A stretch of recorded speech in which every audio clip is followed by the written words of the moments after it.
All right, off to the races.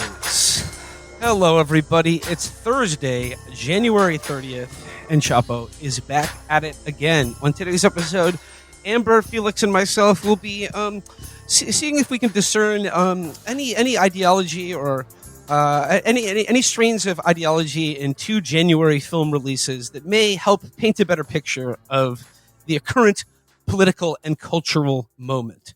January is, of course, as everyone knows, the best time for movies. It's when all the best movies get released, is right before the Oscars. They put out the best movies that will unfortunately never get nominated for an Oscar. But before we get to the movie roundup, this has been obviously a very busy news week in our nation's capital. And certainly today has been very busy in the nation's capital because I guess like this week has seen confirmation hearings. We got RFK, we've got Kash Patel, we've got Tulsi Gabbard, we got some of the real gems of the incoming Trump administration making their case to the American public. But we've also had a sort of the announcement of an executive order by Donald Trump and his new administration that would essentially upend the entire function of the federal government by declaring that all money that has been allocated, or grant money that has been allocated by the previous Congress, could be just frozen, basically, by fiat. That's since been walked back. But basically, were it to be taken seriously, the executive order would have covered a cease in funding to Medicaid, SNAP, school meals, WIC, Head Start, child care block grants, Pell Grants, student loans, housing vouchers, et cetera, et cetera. You get the picture here. And then today, as Trump and Musk and Doge and everyone begins the work of basically gutting the federal government and privatizing all public services, this nation experiences the worst aviation disaster it's had since 9/11, practically. If you're Pete Hegseth, it's okay to have a Mark Tower today. It's the first few days of the job, and look what like no one's expecting too much, no one would blame you if you had to relax with a couple Mark Towers right now. And yet another Mark Tower. It was so much fun. I think it would be better if you're loose. Well, I mean, also, you guys, it's DEI. It's not their fault.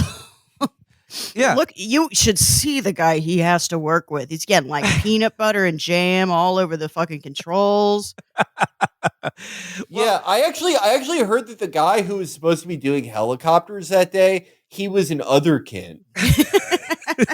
And he thought he was a dragon and he could fly into the helicopter to stop it. This week, I don't know.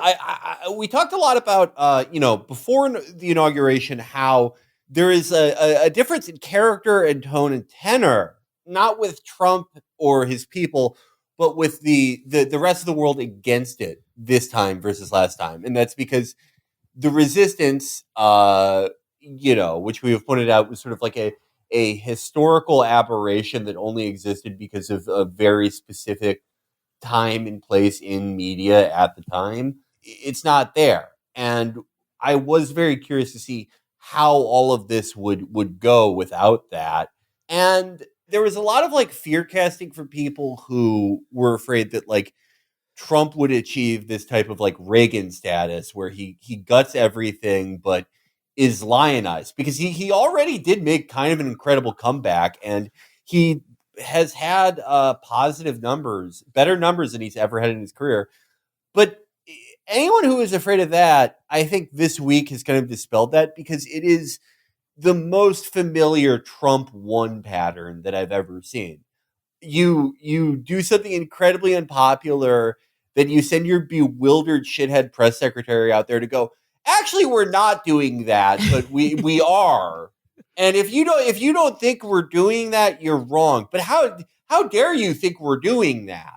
So you have an unpopular policy that you annoy everyone with a battery of uncertain takebacks, and no, we didn't take that back. Very, very reminiscent of all the most unpopular Trump policies in its first 90 days, the first time. And now this, a horrible disaster. And then he goes out there and he says, we have a lot of opinions on what happened, and I'm going to say those opinions.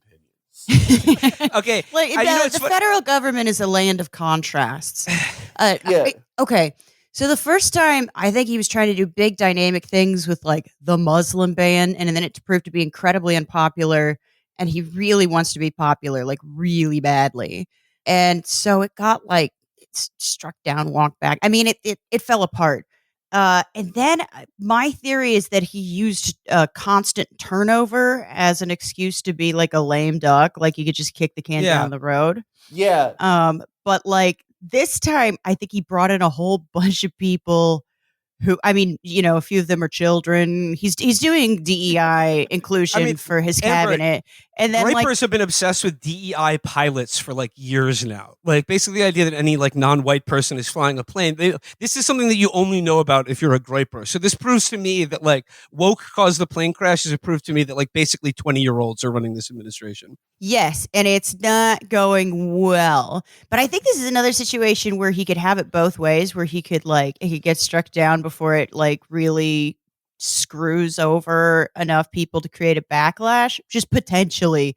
And then he could say, well, I tried, but these people are, and then he gets to do that. Well, and then he can get credit for like rescinding it. And like when the people's Medicaid comes back, he'll be like, Trump gave you your wonderful Medicaid. We took it away, but we gave it back. And then I like that, like, he's to the point where I think the people he's appointed kind of don't know what's in like executive order power or whatever. I mean, well, I guess without saying, never mind, they don't. But I like the fact that the Supreme Court, like a very conservative Supreme Court, is like, no, you're not doing that. Yeah.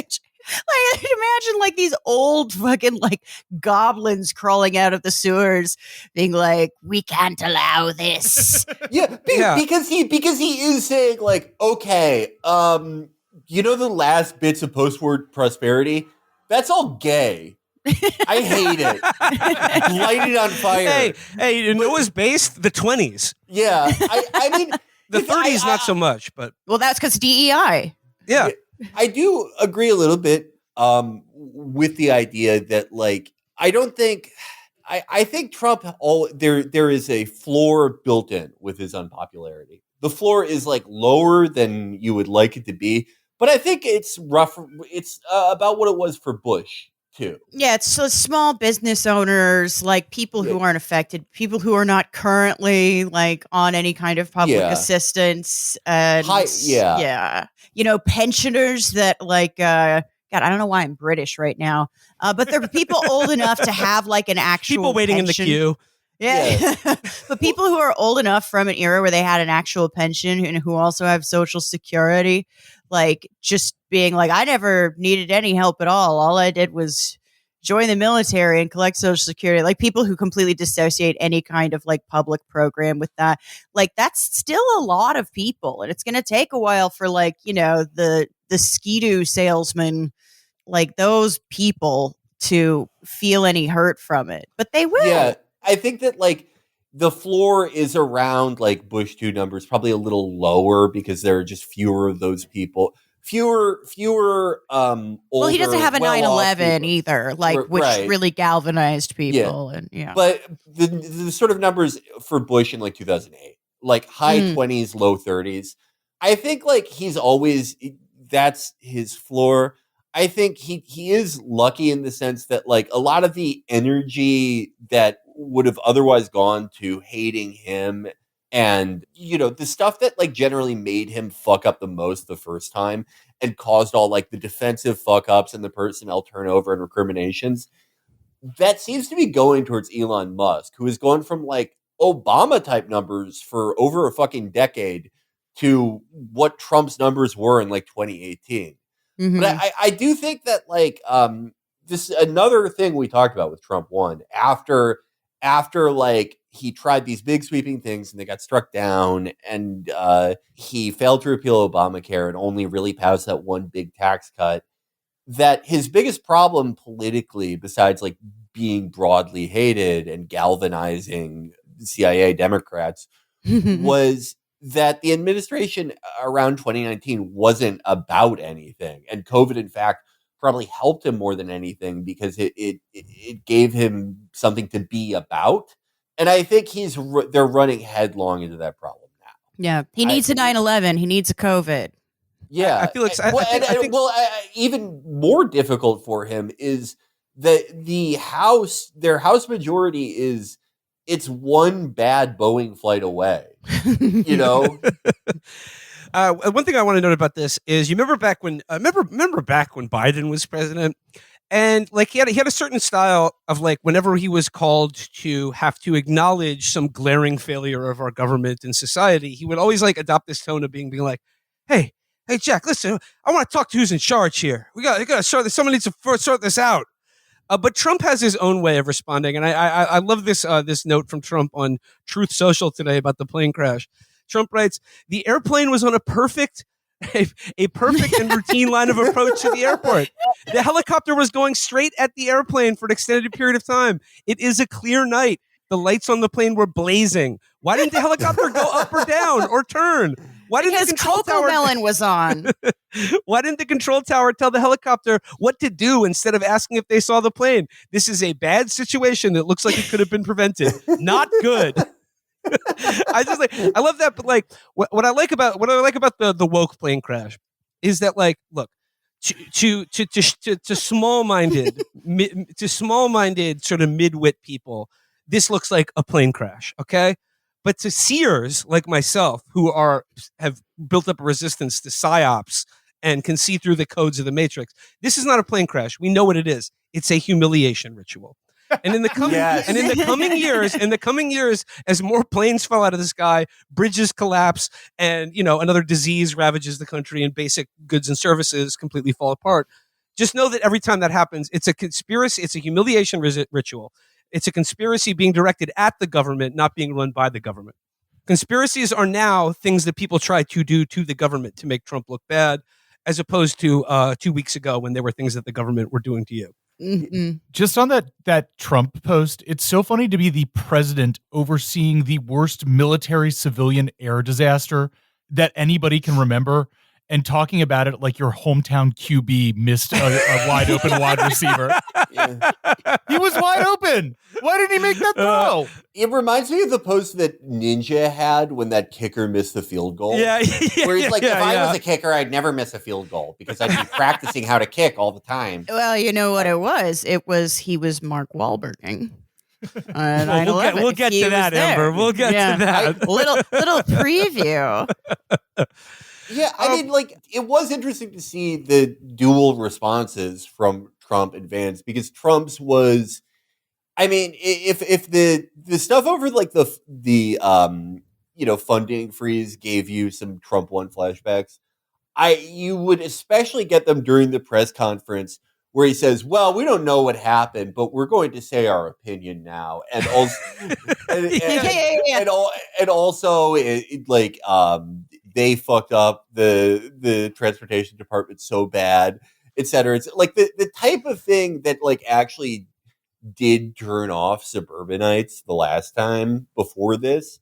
But then JD Vance, like the new face of cool national conservatism, was, I guess, his way to spin this is saying that like the traffic controllers, of which there were like 7 guys working the jobs of 30 people because of the brutal austerity that we've instituted, they're stressed out because they have to work with all these furries that all the white people hired. And then Trump also said, he reassured all Americans that it's totally safe to fly and we have the safest commercial aviation in the world. So it's like, what's going on? We're still waiting for all the facts, but also here's what happened. And it was terrible, but also it's fine. Just boom, boom, boom. And look, like whether it comes to like an executive order essentially completely abrogating the Constitution and, like a totally not legal executive orders. And then they say, oh, this is what we're doing. Oh, then we're not doing it. Oh, I guess we couldn't do it. Sorry. But hey, we're still kind of going to do it. It looks very amateurish and buffoonish, but like, I don't think we should be too distracted by that, because I think like this is the go fast, break stuff approach.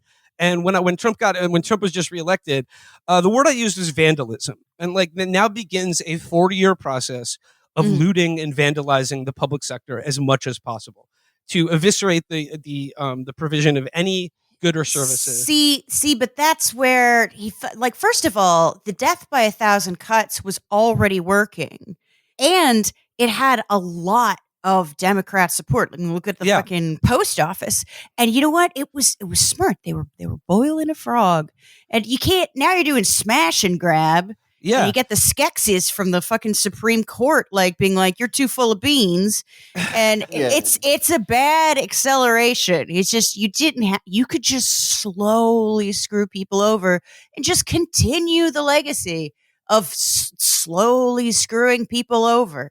He would have been fine. Well, like the very disheartening thing about that, and like I do agree that it's like I don't think that they're going to be entirely successful just because like they seem completely determined at torching any and all goodwill that they have and returning to a Trump one environment where they're broadly and widely hated.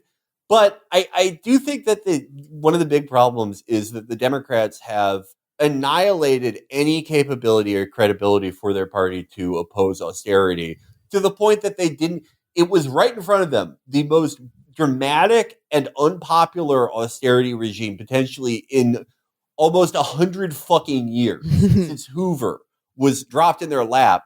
And their response was Ted Lieu going, we should look after programs that help opiate addicts because that's what Trump people are. Did you see Hakeem Jeffries' post? And Schumer going, people are aroused. People are aroused. People are more aroused than they've ever been. And then fucking Fetterman going, well, you guys in the media want us to freak out about this, but we're not. And then the next day he was like, it turns out that 98% of Pennsylvanians rely on these programs. Yeah. I'm sorry. And I wanted to shout out though House Democratic leader Hakeem Jeffries' post, where feel like you're like being given a gift wrap by these fucking bozos, and his response was, "Don't worry, everybody, God is still on the throne." Yeah. Thanks, asshole. Yeah. Thanks. I'll send it right upstairs to the big man. Yeah. And it's like, I obviously, like, in the best of all worlds, there would be an opposition party that, is in favor of, like, nationalizing the healthcare system and a complete regulatory overhaul regime and all these things.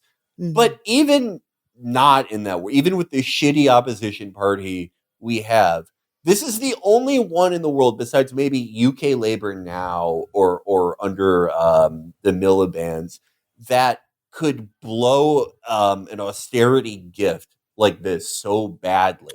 Yeah, because they do not remember what that is and that they're supposed to be against it. They have completely lost that. They spent the entire campaign talking about an article where John Kelly says that Trump is bad.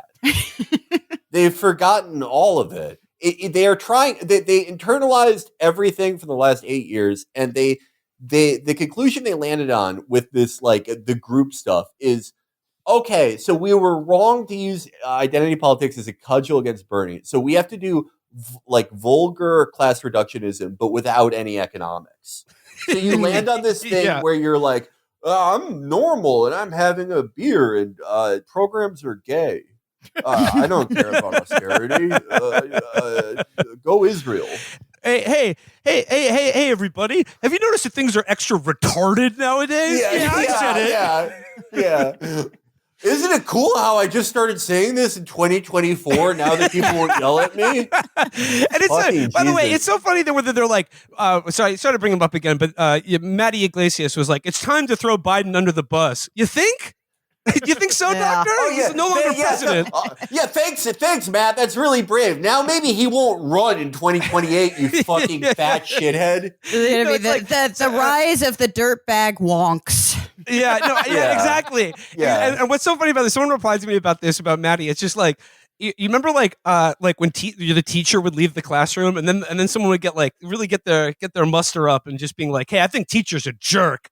And then look around, wait till the teacher's out of the class before you start your little critique of them. But I think what's going on here, and Felix, I think you hit the nail on the head with a comment you made earlier this week about how, look, they're going to throw everything at the wall and see what sticks. And Amber, I think you're right that if they were smarter, they would simply smother the baby with a Slow and pillow steady. rather than poison it outright. Because that's hard to find on an autopsy. But the thing is, like, we know what the goal is. Like, the goal has been the same, whether it's MAGA or George W. Bush or his dad, George H.W. Bush. Like, the goal is the same. It is to get rid of programs like Social Security, Medicare, Medicaid, and privatize everything else. And then when understandable disasters occur as a result of that, blame it on black people, blame it on woke and DEI. Yeah. And like, I know if you like only interact with politics through the internet, this seems like, well, of course they're going to get away with it. Look how cooked everyone's brain is. But like, this is a self-selected group of, especially on Twitter now, which is just like, a school shooting generating machine. But the thing is, like, as I said, I'm confident they will fuck this up. And the thing is, as you put it out, Felix, universal programs like Social Security are impossible to get rid of, or very hard to, then they are going to try, don't get me wrong. But like, once people Social Security will be like the very they need that's like, because of that, like that is their dream. That is the fondest dream that they've had for almost a century now. Mm-hmm. And but like once they go away, it's hard to get back. And the same can be true of your civil and political rights.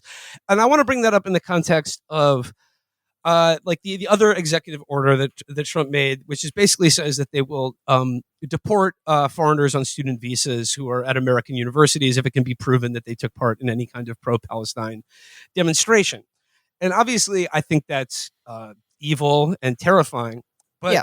Who's going to look that up? Is it going to be like a little snitch box? Yes, it's going to be a group like Batar USA, run by a convicted sex criminal. Not a joke, not an exaggeration. He pled guilty to harassment for posting revenge porn of his ex-girlfriend on her company's Twitter account, among other places. I mean, it's a stalker who is now the executive director of a stalking organization that exists to provoke. Glick.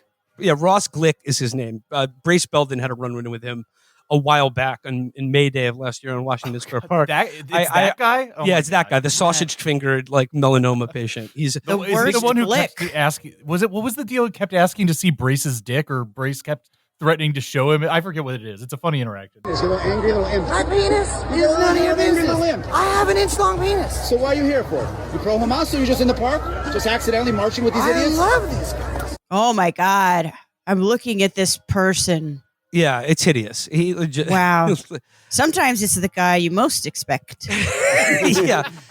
But here's the thing, like, obviously, if like for the people, the foreign students who are here on a student visa who are being threatened and doxxed and potentially deported right now, this is terrifying. But the thing is, like, how many foreign student visa, like let's say they get every scalp that they want. At the end of the day, how many people is that going to be? And is that going to blunt the momentum and just the general shift in consensus on the topic of Zionism in Israel and the United States? I don't think so. Obviously, the end goal is to deport anyone, citizen or not, who disagrees with them politically. But once again, like, this is whether they're able to do. I don't want to fearmonger about. Like, I mean, it's a possibility, but I don't want to I don't think anyone should get hysterical. Should get worked up over that.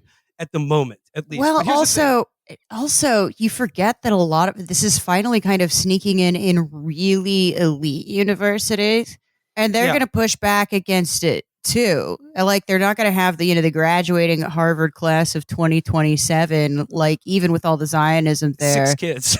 Like, yeah. But they're not gonna like kick out those kids either. Like, they're just fucking like, there's an elite, like, bourgeois solidarity that I also think would, like, people who don't even really care about Palestine kick in. And it's going to be like, not him. We're on the crew team together. Like, there are also, like, foreign students that are not at Ivy Leagues. And no, totally. I think, like, a lot more, obviously. But I'm saying, like, it would have to be so selective as to not be particularly enforceable.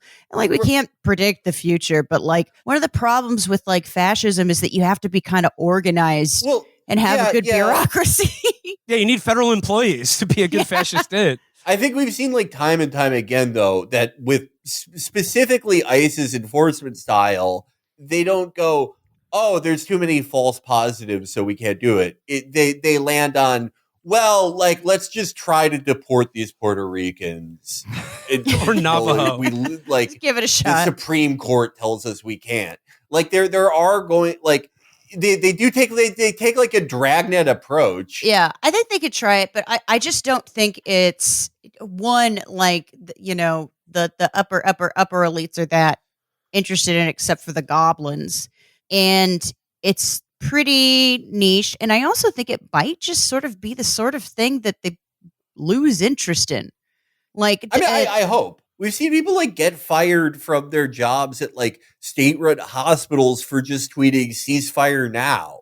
It's going to be stuff like that, you know? Yeah, like, yeah, that's going to continue to like cancel culture is going to continue. But I don't know. I think it's going to be a little harder with students just because it's going to be a little harder, and I think it's more likely that they'll lose interest in it. The point I want to make about all this is not to say that stop with pulling your hair out. It's hysterical to be afraid of this right now, or to say that like this is or to say that like this is going to happen. They're going to deport American citizens who for their First Amendment rights. Even non-American citizens, yeah. Well, no, like I said, that's what they're going to do now. But I said their end goal is I'm almost certain is deporting any including citizens who disagree with them on any number of political issues. Like my point, the point I'm trying to make is I fully expect them to try to do as much as possible, and we are all left now in a position of just waiting and seeing what'll break and what won't.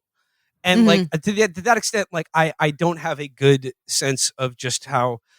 Of their ability to like live out their fondest fantasies. But what I will say, and what I will counsel against fear, at least particularly on this, like, the blacklisting and scapegoating and things, and this organization is run by guys like Ross Glick, is the point I made earlier is that like, when you see this, and I expect we'll be seeing a lot more of it in the next 4 years, maybe they'll get tired of it, maybe they won't. It's repellent, it's depressing, and yes, it is frightening. But I would counsel that there's reason for courage and optimism in the fact of just how the unbelievable sweaty desperation of these increasingly lurid attempts to provoke and intimidate people. Like if these people felt confident about the overall goal of their organization, if they felt confident about like the future of the American public support for the Zionist project, I don't think that they would be going to these ludicrous attempts to like have sweaty middle-aged men try to like harass and intimidate college students. It betrays a bit of insecurity, I think. I don't think I agree. You just don't know what's going to happen. You can't predict the future. And also, shit's weird right now. These are pretty unprecedented administrative schizophrenia, as vicious it is. But like in terms of panic, like there's a chance that everything could be okay. You shouldn't panic. But if there's a chance that everything could not be okay, you definitely shouldn't panic. There's literally no reason, no strategic reason to panic. I think we need to bring back the 1940s strategy of slapping people when they start screaming too much, because it's simply not helpful. Just along those lines, I want to note that my poor mother called me first thing this morning about the Palestine deportation article, encouraging me to quit the show and become a teacher because she's worried about me getting wrapped up in Trump's goon squads for our. Where would they deport you to? Bavaria? Palestine. Also, I mean, like, to be fair, I could see her being concerned. You're like way too tall to hang out in a basement like Anne Frank. Like, you can't go on the run. People would immediately notice you. I love the idea of ICE picking you up and being like, all right, buddy, time to go back to King of Prussia, Pennsylvania. No, that's a good idea, though. They just need to set aside like an uninhabitable part of the wasteland Midwest and name it the Midwest Free Zone. I don't know. Maybe we could recreate those weird North Country farmers parties and things like that, and all become kind of fat Lutherans, and I don't know, maybe it could be good. It's like every time, I was like, I don't know, this new Mexican president if you got to pick to where you're being deported, I'll trade places with a Mexican at this point. She rocks. love her. I'm really optimistic about that. And I mean, Mexico City, that's basically Berlin at this point. And this was sort of like towards the last few days of AMLO, but it's a continuing shine bomb policy. They're going to be getting a lot of high speed rail investment and other and other transportation investment from China. Yes. Like, holy shit. Like, yeah. Oh my God. They're lapping. You know what? Don't lose hope, because China's still out there taking it easy for all us sinners. Yeah. Whenever I would read about AMLO in the last few years and reading about Shine Bomb now, it really just does. It's like the most absurd, like, birdie wish casting of 2016. It's okay, real. can I just say something about China real quick to sort of tease something? If you didn't read the Vanity Fair article, you know that we kind of have a little production company right now, and there's a movie coming out soon that is good, and it went to Cannes, and it went to a bunch New of York Film festivals. Festival. Yeah, New York Film Festival, AFI Fest. It also won the Best Screenplay Award at the Silk Road International Film Festival. Really? In Xi'an. Wow, hell yes. So China knows what's good. We are making inroads everywhere. This is what I've wanted. This is what I've wanted my entire life, is to be like an Aldrich Ames. This country or be deported to some sort of rights exclusion zone. And to segue into the second half of the show, I'll give two locations: Anchorage, Alaska, and Nice, France. That's right.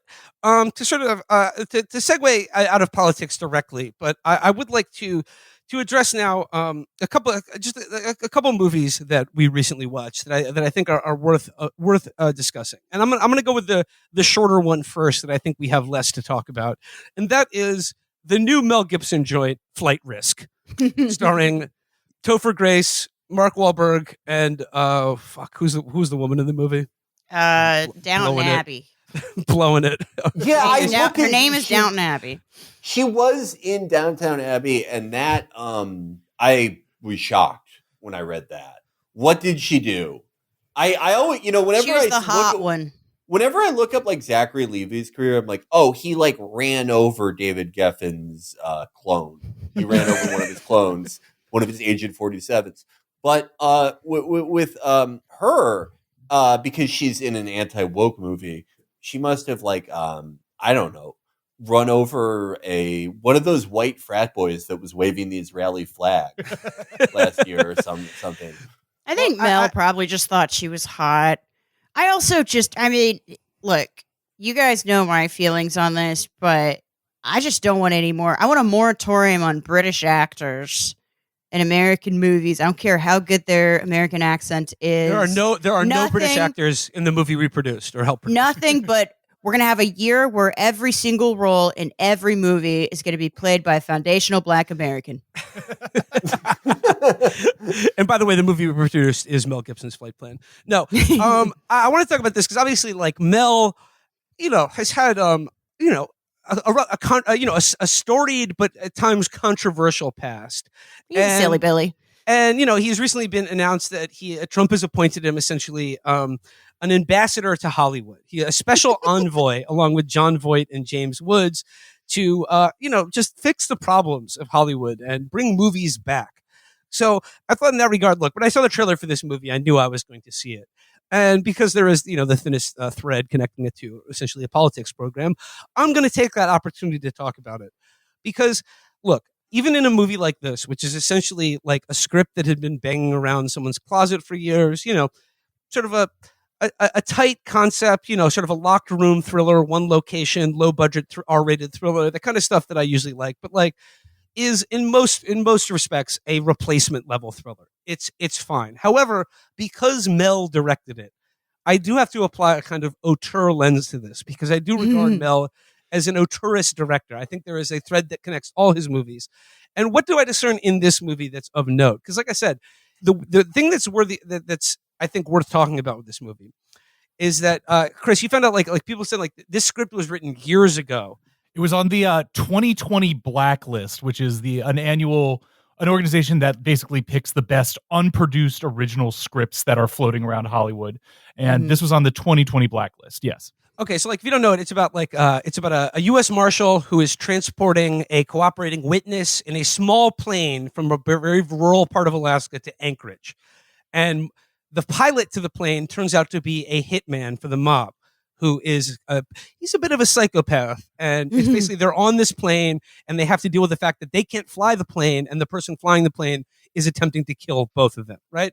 So what I found interesting about this is that like it's a mix of two sensibilities. One is a kind of, like I said, standard and soy bant infused film of a previous era of a couple years ago. Like Topher Grace's character is always like saying stuff like, so this is happening to me now. Yeah, I guess that's okay. You know how to fly a plane? Because I sure don't, you know. It was stuff like sad. That. I'm always rooting for a teen star too. I like Topher Grace. He was the only one who was not a criminal from that 70s show. Or alleged criminal, I should say.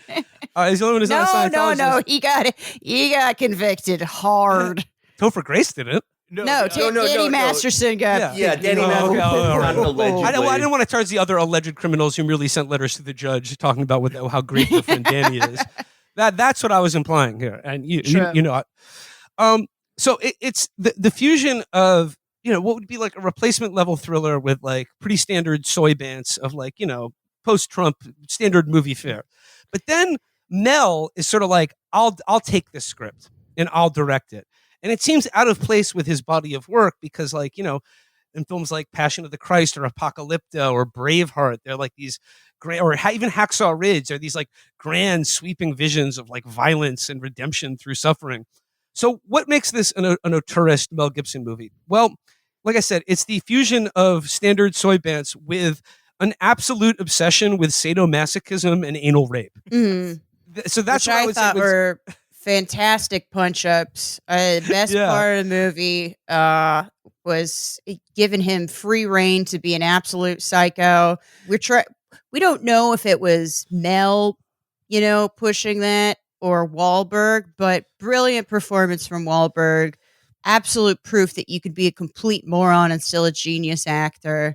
It was disgusting and really awesome. She's really good at it. It's this mix of like what is sort of standard and at times lighthearted, sort of like, I wouldn't say an action comedy, but sort of like a much lighter movie, and a movie where Mark Wahlberg like threatens to rape this guy's mom before he kills her all the time.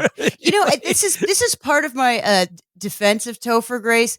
Maybe he was also just improvising all his lines because he figured out what kind of movie he was in. Like that was him breaking the fourth wall. It's about a beta. I was the only person here where I just didn't find that much interesting about this movie at all. And I did, in fact, I found it, whatever auteur touches were there were not enough for me to see it as anything different than like one of those billion movies that Kevin Hart and The Rock made called like, you know, Crazy Witness, funny agent, bad cop. The one thing that did stand out to me that I did kind of like, and it was a throwback to a more 90s style of terrifying psychopath villains, was Wahlberg's performance. That reminded me. That was the most fun part of it. And if we're going to talk about Wahlberg's performance, we have to talk about what I think is the foundational element to this movie, which is that Wahlberg made the choice, apparently without consulting anyone of producing this movie, that he was going to show up in character with trademark Lex G. Listen to the Lex G movie podcast. He showed up with sides. Brilliant. He showed up as sort of stealing sides valor. But like, if he did not have the horseshoe pattern baldness in this movie, I don't think it would work. I really don't think the whole movie would fall apart. Chris brought this up, but it fell in with like the kind of idea of like male humiliation. Like I always remember thinking like one of the resentments of Harvey Weinstein is that no matter how much money he had or respect or power, he still looked like that. And his penis fell off. Yeah. Yeah, and I think Mark Wahlberg was doing sort of a tribute to '90s character actor Rex Linn, who, in my opinion, if you've seen the film Cliffhanger, or yeah, he was in The Long Kiss Goodnight, Amber. He's just one of these guys. When you see him, you know, because he's got like sort of a push broom mustache, and then the greatest sides anyone has ever had. Just the sheerest dome and the thickest sides of all time. If there were awards for sides, he would be particular for that movie. They should call it the Dennis Franz Award. It should be like an Oscar. The Franzies. An Oscar, but it's shaped like Dennis Franz. So, Flight Risk was, like I said, a movie that's, if you watched it on TV, it'd be like, great, you're laughing, you're having a great afternoon. But like I said, it's mostly like the perfect movie for January. It is, shout out Matt Brady, the definition of a tight 90. But like, yep, not much more beyond that. Look, I don't want to belabor Flight Risk too much. I bring it up because I think this is Mel's sort of like he's getting his foot back in the door here. And you know what? I support him. I think he's a great filmmaker. I want more Mel out there. And I want more Mel chances. movies. He's taking chances on a little low budget thing. Like he's, he probably tried to get like it distributed by A24. This is his pivot. It was very fun. All right, but I don't want to belabor Flight Risk too much. If you like a strange mix of good time goofs and spoof, and then like really queasy, nasty violence and sadomasochism, I would recommend Flight Risk to you. One thumb up. And plane. That's the other thing. Plane, stuck in a plane. Love any movie where you're stuck in a plane. We're never gonna, especially small plane. Never get on a small plane. It kills people. It kills anyone working in media, music, literature. Like, just if you make art in any way, don't get on a small plane. We make or don't get on actually just a regular big commercial plane or military helicopter. Well, not anymore. Yeah. All right, but I don't want to belabor Flight Risk or Mel too much because I want to get into I think the crown jewel of this year's films. Really, a movie that should be in Oscar contention, and I know, Felix, you have plenty of thoughts about it. But the original was, of course, is I think a film that is very much in the Chapo canon. Yeah, we all watched it together. One of our modern classics. It's one of our modern classics, and we got to talk about the sequel to Den of Thieves 2: Pantera. Folks, Big Nick, he's back, and he's still divorced. But he's got a friend this time. He's the most divorced anyone has ever been. Absolutely. So, Felix, I'm going to open up the floor to you. Your thoughts on Den of Thieves 2: Pantera? I took a lot of notes here. There's just so much that I love about the first Den of Thieves. But I think the problem with the first Den of Thieves, if there is one, is the sense of scale. It feels, I don't know, it's off. Like, America cannot possibly contain these guys. And in a genius move, they have relocated the franchise to Europe. And sending it to Europe is so great. And I was talking about this with everyone yesterday after I saw it. It's so great because in America, the richest organized crime boss in America makes $53,000 a year. Yes. Organized crime in America sucks. Yes, he lives in a McMansion. Yeah. Tony Soprano was the most successful organized criminal in American history. Yeah. It's like the good times are over. The year that I lived on a floor mattress and I had a 12-inch TV that was held up by a folding chair that I'd play my Xbox on, I made more than any organized crime boss in the last 30 years that year. But and Europe, did less work. That's the thing. They're like 60-hour-a-week jobs, and they just fucking not for shit. They are, it's sub-minimum wage. But in Europe, Eurocrime, for whatever reason, is incredibly profitable, and they're also really scary. Oh yeah. The Camorra is running around fucking just icing people on their Vespas. There's all the other mafias that actually make billions of dollars. Albania, all types of guys. In this movie, the Balkan thief organization, they're terrifying. The Leopards, the Panthers. They're always there. They would never, none of these guys would ever get fucking killed by a QAnon guy, like an American guy on Staten boss. Island. Yeah. Yeah. I think that the guy who makes sure that the local Camorra boss that he, that he gets his newspaper every morning, he probably makes $700,000 a year. That's how big organized crime is in Europe. And there are perks. Tons of perks. Bringing it to Europe was such a great move, not just because of the incredible scale and the new possibilities that European organized crime offers, but because of the locales. And it is so great seeing Nick, Gerard Butler, looking. By the way, I love Gerard Butler for letting himself look like this in this movie. He looks like not in this movie. That's what he looks like. Well, now. yeah. He looks like a fucking kettle chip. We figured out too that he's getting like my cat has started scratching my leather couch. That's kind of that texture. I know exactly what you're talking about. He's like flaking. but he so this is a big boys movie. There's lots of just big boys rolling around. But I realized at some point that Ice Cube's kid is a bigger boy than Gerard Butler, but he looks way more mobile and healthy. Like he could run a mile at least. I think Gerard There's Butler a scene where they have to swim a mile in this movie. And he's so buoyant, though. Yeah. No, he looks way healthier than him. It's awesome. Now, you bring up Gerard Butler, and like for me, the first Den of Thieves was so surprising because prior to Den of Thieves, I had always sort of associated Gerard Butler being in a movie as sort of like a negative indicator. But so I was like, I remember seeing like posters on it for the subway, and I was like, oh wow, a movie with Gerard Butler and 50 Cent. Probably, I think I know what I'm getting with that. No need to seek that out. But then when I saw it, and Gerard Butler's performance and the portrayal of the character of Big Nick so floored me and so surprised me by how genuinely good it was, and how in the first movie at least they made absolutely no attempt to make the Los Angeles County Sheriff's Department seem in any way morally better than the criminals that they were prosecuting or hunting down. They were such sleazy degenerates. It's hard to even. And the moment in the first movie where I was like, the first 20, 30 minutes, I was like, this is pretty good. They're cooking with this.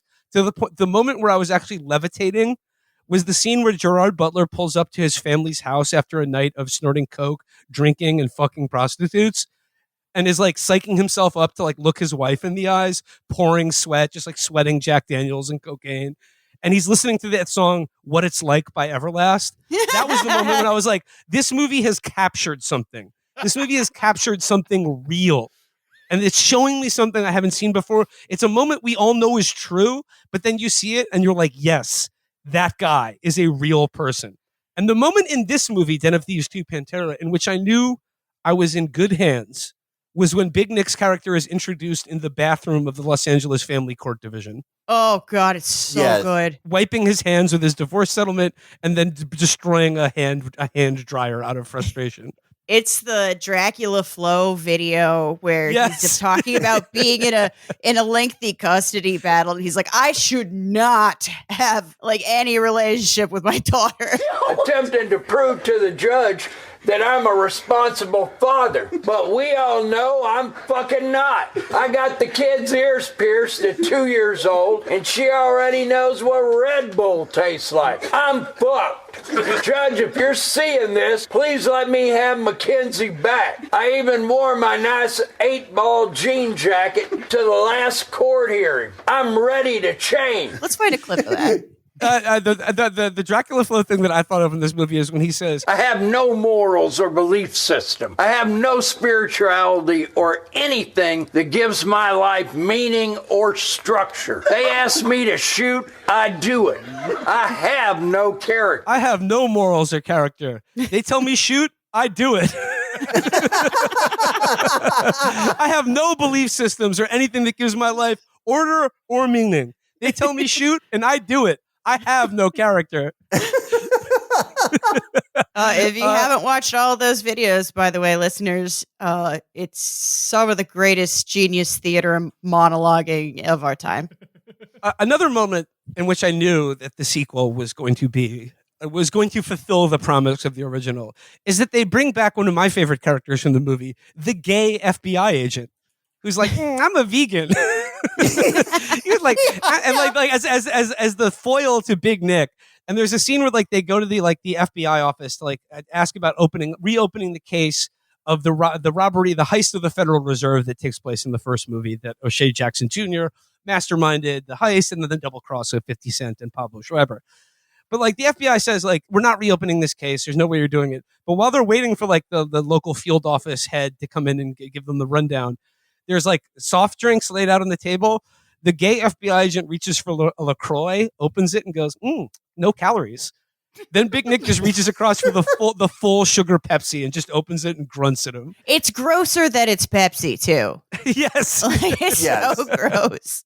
Like, as you said, only a little bit of this movie is in Los Angeles. It doesn't take long before he tracks down his like the sort of the one that got away, O'Shea Jackson Jr. to Nice, France, where now Ice Cube Jr. has taken up with a group of Serbian thieves, a gang of Serbian thieves who are contracted by an even larger criminal called the Octopus to rob the diamond exchange in Nice. And like that is the majority of the movie is Big Nick tracking Ice Cube Jr. down in Nice and then joining forces with him because he's like, I'm sick of I fucking hate being divorced. I'm broke. I hate my life. So I'm going to just do this robbery with you.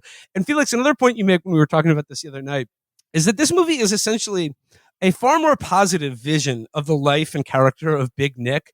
He's sort of redeemed in this movie because in the entire first movie, there's absolutely nothing likable or redeeming about his character outside of what a disgusting asshole he is. In this movie, he opens his heart up to the possibility of male friendship and bro care and also doing Molly rather than drinking 8 quarts of tequila a day. It's the right drug. The Molly scene, I think the single greatest depiction of taking MDMA ever so in good. film. It's so real. Good. It's so good. I felt like I was there with Big Nick, rolling my balls off. And he's just so sweating. He's just so sweating. wet, and he's annoying everyone. Yeah, but they all love it. It's so good. And by the way, the woman he fucks in this movie, I love her too because a lesser director of this movie, a lesser casting director of this movie, would cast someone with Instagram face. But she is not ugly by any means, but she has like kind of a big nose. Yeah, she has an actual face that has character that you remember. And I love when Nick fucks her and then the awkward scene the few days after he had his Molly bender where he's like, I liked it when we had sex.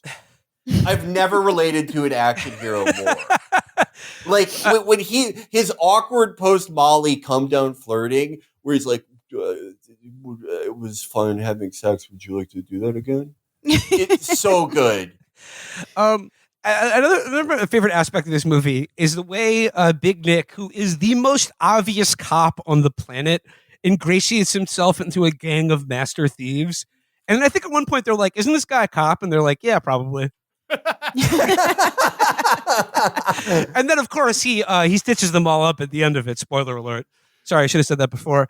But it's okay. Like it's you would know the first 10 minutes. Spoilers don't apply to these movies. They're like, so this guy's probably a cop, right? And they're like, yeah, we all know this guy's a cop, but we're going to allow him to join our crew to rob the biggest diamond exchange in the world because, let's just see what happens. And they're like, okay, we're going to test him. We're going to take him to the club and have him smoke Molly. Now, I'm no freshman here, but like, have any of you guys ever smoked MDMA like in a blunt like they do in this movie? I don't even know if that I've would never even work. heard of that. Yeah.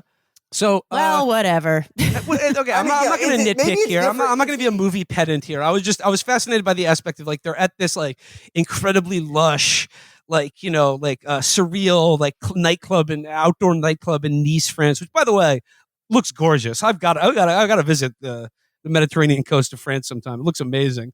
Yeah, it's way healthier than you can tell he's like growing as a person because he's not threatening to leave a woman in a shipping container while she starves to death on her way to China. Yeah.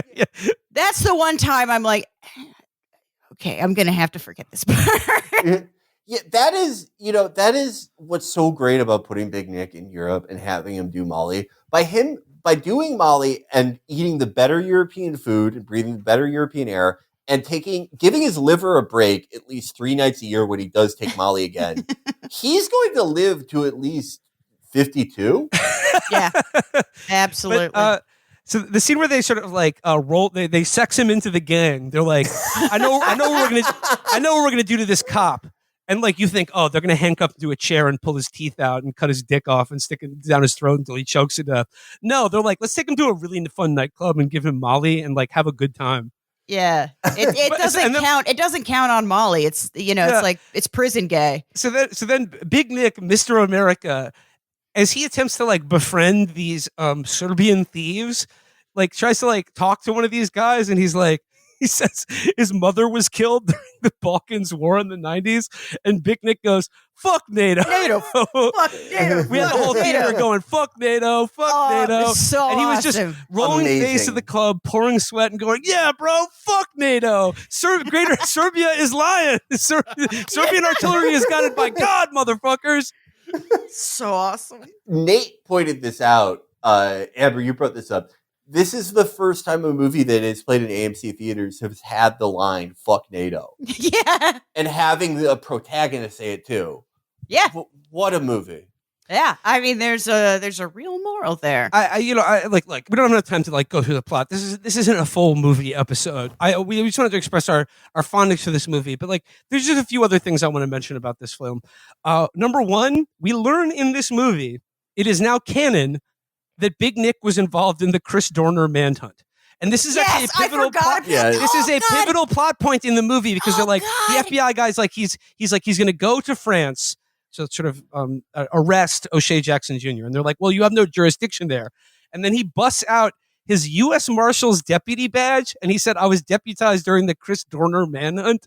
And because they chase fugitives overseas and stuff, I suppose the U.S. Marshals can now just show up in France and be like, hey, send me your croissants. So Chris Dorner and fuck NATO get a shout out in this movie. Dare I say, is the screenwriter a fan of the show? I don't know. And then the other thing I'll point out, because we would love to do Molly with you. Yeah, is that we have described the original Den of Thieves as heat for the Monster Energy Affliction t-shirt wearing set, and I don't mean that as a criticism. I mean that as the highest praise. This movie does the same thing, but for Le Cirque Rouge. It's the same thing for like Melville or Rafifi or the Jules Dassin movie. It's about men in the red circle who come together to do a heist. And what I want to say about this movie is that the heist scene in this movie is very long and incredibly well done. It's great. I went into a fugue state during the heist scene because it is like they are tacked up like they're in a stealth game. And I want to go to my notes here. Here's what I wrote during the stealth scene. Ham Fisher, solid shake. Big unemployed. Pig boss. Agent .47 BCA. Metal Gear Solid 2, Sons of Alimony. Metal Gear Solid 3, Beer Sneaker. Metal Gear Solid 4, The Gunts of the Patriots. and Metal Gear Solid 5, The Phantom Visitation. Yeast Walker. I gotta say, we are laughing, but it is a genuinely good movie. It's also beautiful. Like the cinematography in it is genuinely amazing. It's everything you want. It's just like, when they have the money in a good location and they've got the fucking drones and cranes and shit, like it can be very easy to phone that shit in just because you have like the options associated with scale. But no, it looks great. It looks awesome. There's also a definite shout out to one of my other favorite movies of all time, John Frankenheimer's Ronin. in the car chase after the heist. There's a very, very Ronin-like quality to that. Also shot in the south of France. Felix, just on your last bit, I will say that I was extremely locked in for this entire movie. The only point that strained credulity for me is that during the heist, there is a part where all of these big boys need to move very quickly over a narrow metal pole.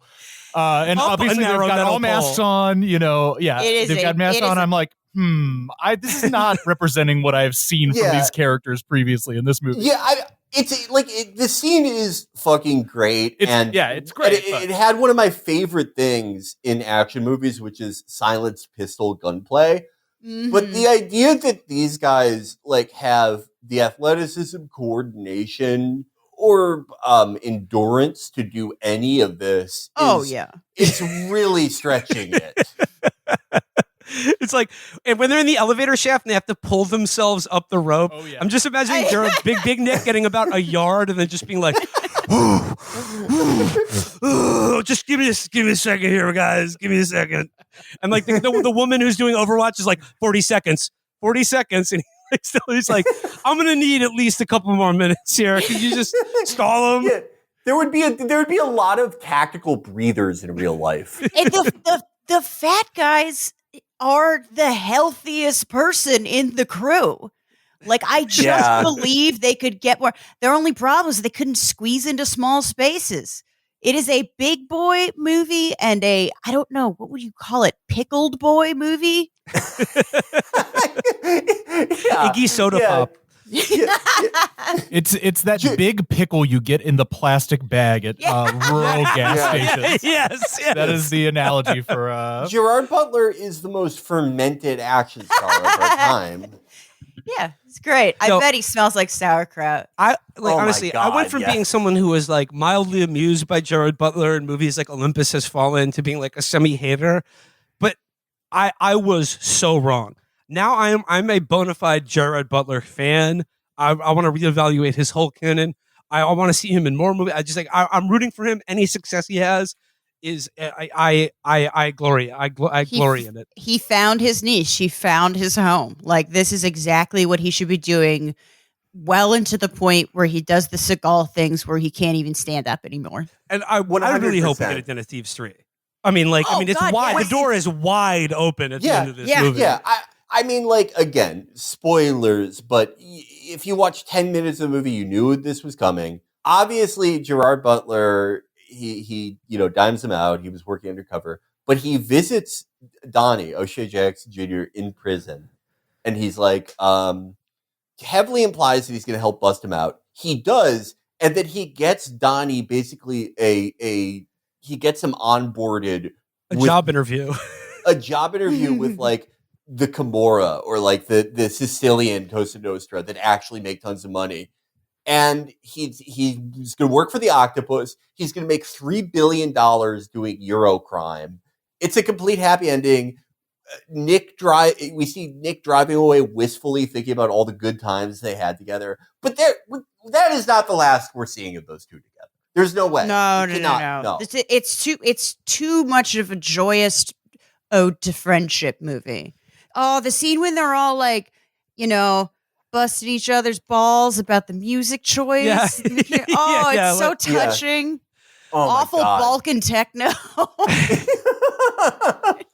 So, Den of Thieves 2, Pantera, Masterclass, folks, they don't make them like that anymore. And like, to bring it back around, Mel Gibson, as special envoy to Hollywood, Donald Trump, if we want to bring movies back, I would just say, go to see Den of Thieves 2 and just like start from there. That's the template.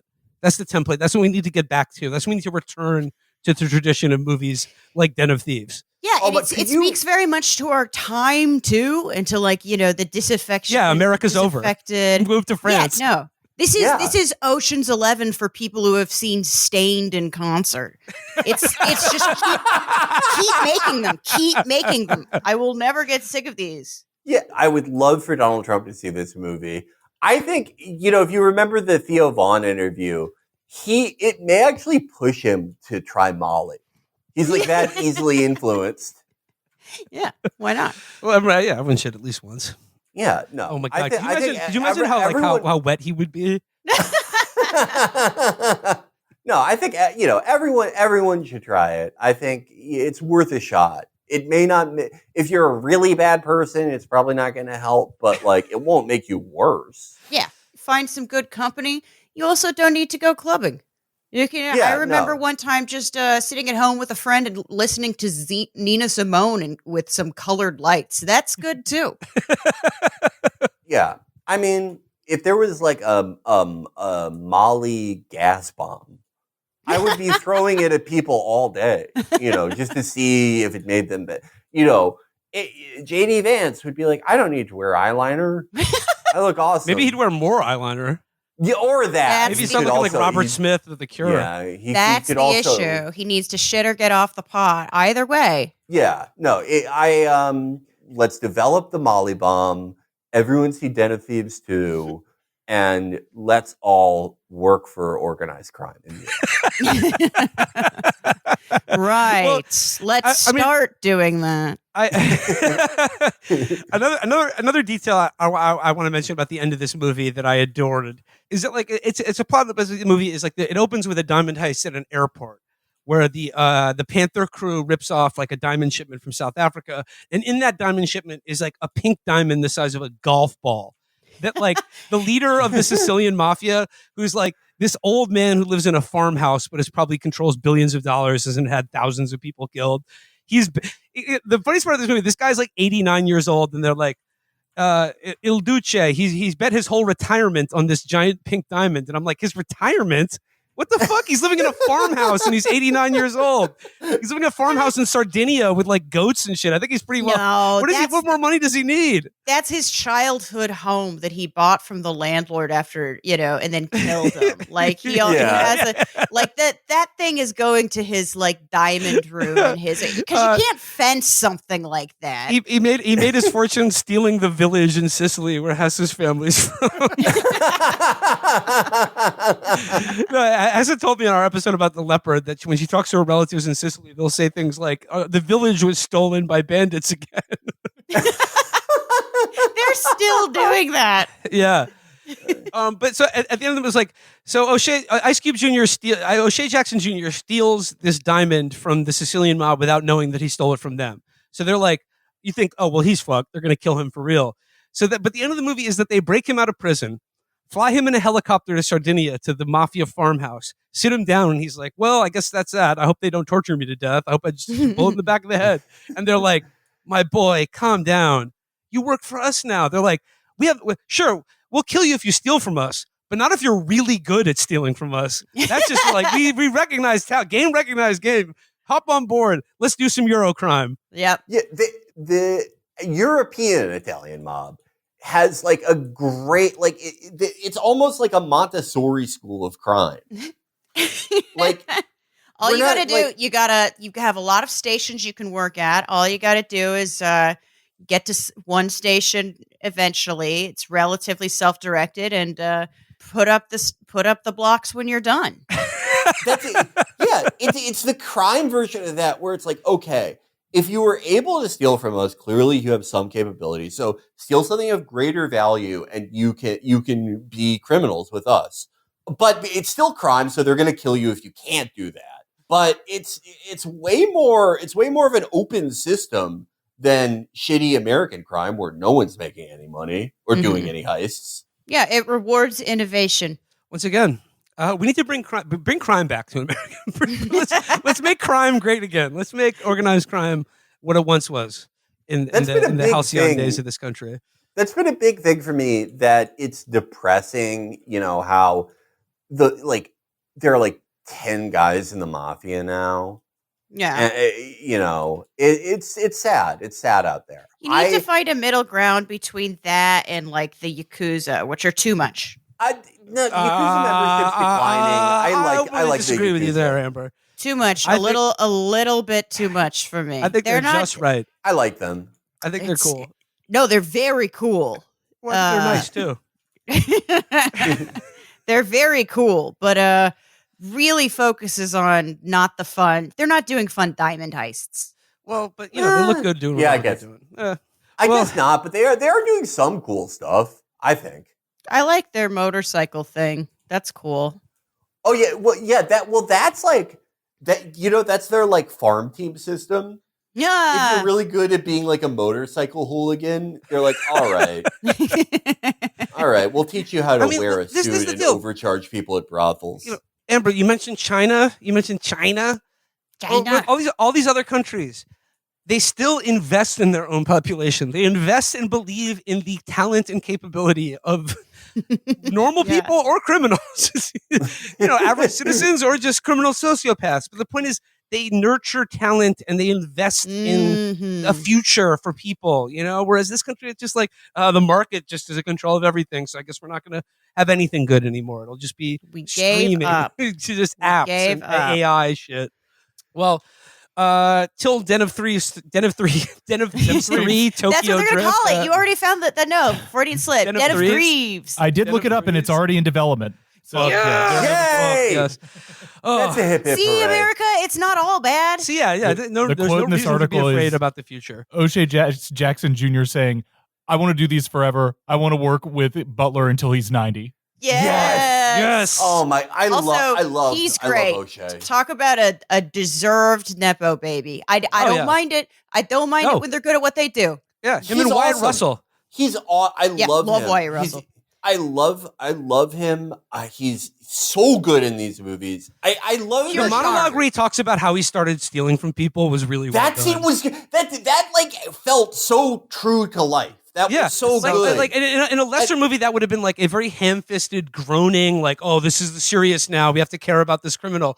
But no, it was both heartfelt and realistic about how someone could like begin a life of just, as he said, I just started from there and started leveling up.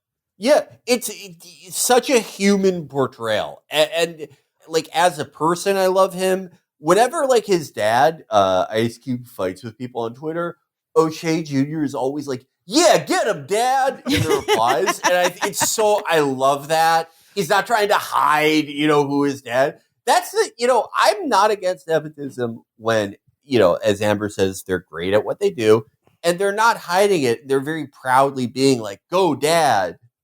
What a great guy. All right, I guess that does it for today's episode. To my Den of Threes. Till next time, everybody. Signing off. Talk to you soon. Bye-bye. Bye-bye.